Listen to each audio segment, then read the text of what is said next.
औज़ुबिल्लाहिमिनश्शैतानिर्रजीम बिस्मिल्लाहिर्रहमानिर्रहीम। Dear fellows, कैसे हैं आप लोग? उम्मीद करता हूँ ठीक ठाक होंगे, खुशबाश होंगे। This is me Adil Kashmiri और आप लोगों को बताना था कुछ नई न्यूज़, कुछ नई डेवलपमेंट्स। सबसे पहली जो डेवलपमेंट है वो है हमारे पड़ोसी मुल्क भारत के बारे में, जो पाकिस्तान के एटमी हथियारों से आजकल बड़ा खौफज़दा नज़र आ रहा है। हुआ ये कि कल यानी 14 मई 15 मई 2025 जनाब उनके जो हैं एक वज़ीर हैं राजनाथ सिंह साहब, उन्होंने दौरा किया है। ख़ास साहब तो कहना नहीं, जिस तरह कि मैं तंज़न उनको साहब बोले, ठीक है। तो उन्होंने क्या किया, उन्होंने श्रीनगर बेस का दौरा किया और वो कहते हैं जी पाकिस्तान हमें एटमी जंग की जो है वो धमकियां दे रहा है। तो ऐसी सूरत में क्या पाकिस्तान जैसी बदमाश रियासत के पास न्यूक्लियर हथियार होना चाहिए?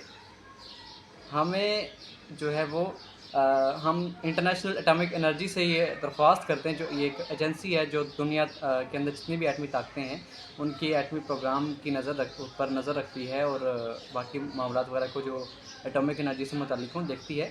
तो इन्होंने कहा जी हम उससे दरख्वास्त करते हैं कि पाकिस्तान से जो जौहरी हथियार हैं वो क्या किए जाएँ कि वो इंटरनेशनल एटॉमिक एनर्जी की क़यादत में जो है वो पाकिस्तान से ले लिए जाएँ। लीजिए, और चंद ही घंटों के अंदर, अभी 24 घंटे भी नहीं गुजरे तो तरदीद आ गई कि जी पाकिस्तान, इन्होंने कहा जी हमें ताबकारी का ख़तरा है, हमें ये ख़तरा है, हमें वो ख़तरा है। बड़े बहाने लगाए, लेकिन फिर चंद ही घंटे गुजरे तो इंटरनेशनल एटॉमिक एनर्जी की जानिब से जवाब आ गया जी पाकिस्तान और भारत के माबैन जो कशीदगी है उसकी वजह से जो भारत इल्ज़ाम लगा रहा है कि जी ताबकारी का ख़तरा है या ये कोई ऐसे मसाइल हैं। तो ऐसी कोई बात नहीं, पाकिस्तान का एटमी जो प्रोग्राम है वो बिल्कुल महफूज है, बिल्कुल सेफ़ है। ऐसी कोई बात नहीं, भारत जो है वो इस ख़तरे से बिल्कुल महफूज है। लेकिन क्या करें, उन्होंने खौफज़दा हैं, ज़ाहिर-सी बात है कि उन्होंने अटैक तो करना है पाकिस्तान पे, तो वो उससे पहले चाहते हैं कि भाई ये ज़रा न्यूक्लियर थ्रेट जो है वो हमसे निकल जाए, क्योंकि वो कहते हैं जी हम न्यूक्लियर ब्लैकमेलिंग में इस दफ़ा नहीं आएँगे। तो भाई आप ना आइए, हम आपको कर भी नहीं रहे कि हम न्यूक्लियर हैं, लेकिन इंशाल्लाह जब वक़्त आएगा तो फिर हम आपको करके प्रैक्टिकल करके दिखाएँगे अच्छी तरह से। अच्छा, दूसरी बेइज़्ज़ती इनकी साथ ये दूसरा मामला ये हो गया इंडिया के साथ कि जी इन्होंने नरेंद्र मोदी ने क्या किया कि उसने मुकेश अंबानी को रवाना किया कतर। आजकल आपको पता होगा कि ट्रंप जो है वो मतलब सऊदी अरब के दौरे पर आए थे और अरब ममालिक का उन्होंने दौरा वगैरह भी किया है।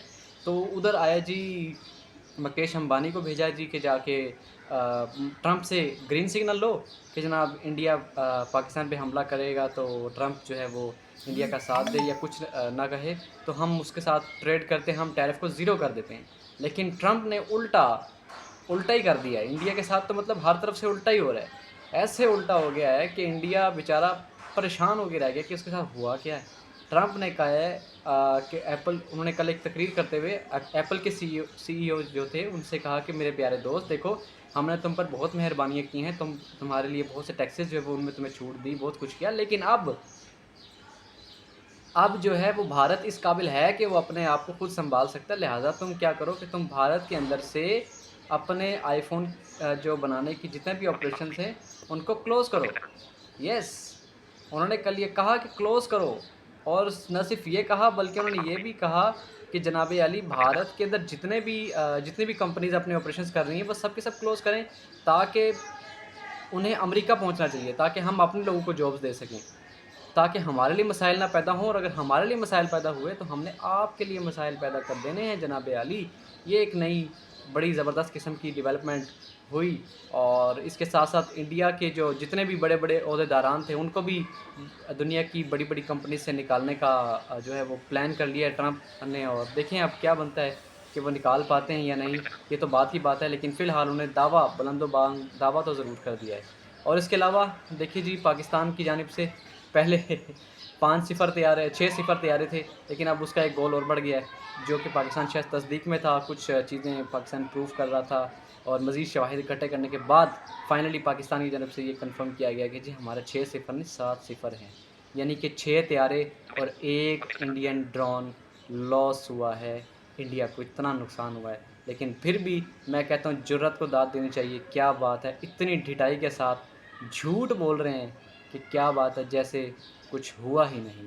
आप अगर इंडियन मीडिया को लिटरली अगर आप देख लें ना, तो आपको यूँ लगेगा जैसे पाकिस्तान तो अभी उन्होंने हड़प कर दिया, खा जाना पाकिस्तान को, ये हालात हैं। तो लेडीज़ एंड जेंटलमैन, ये कुछ न्यूज़ थी, लेटेस्ट अपडेट्स। और हाँ, जाते जाते पाकिस्तान के DGMOs के दरमियान भी शायद परसों मुलाकात हुई थी।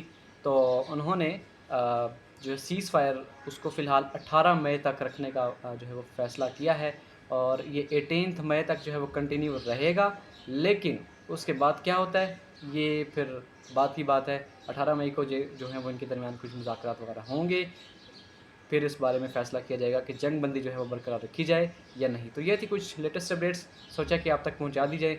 तो आप लोगों से दरख्वास्त है कि मेरे यूट्यूब चैनल को भी सब्सक्राइब ज़रूर कीजिएगा, और इसके साथ साथ टिकटॉक अकाउंट पे मुझे फ़ॉलो ज़रूर कीजिएगा, और फेसबुक और दीगर जो सोशल प्लेटफॉर्म्स जहाँ जहाँ आप मेरी इस वीडियो को देखें तो उन्हें फॉलो और लाइक ज़रूर कीजिएगा।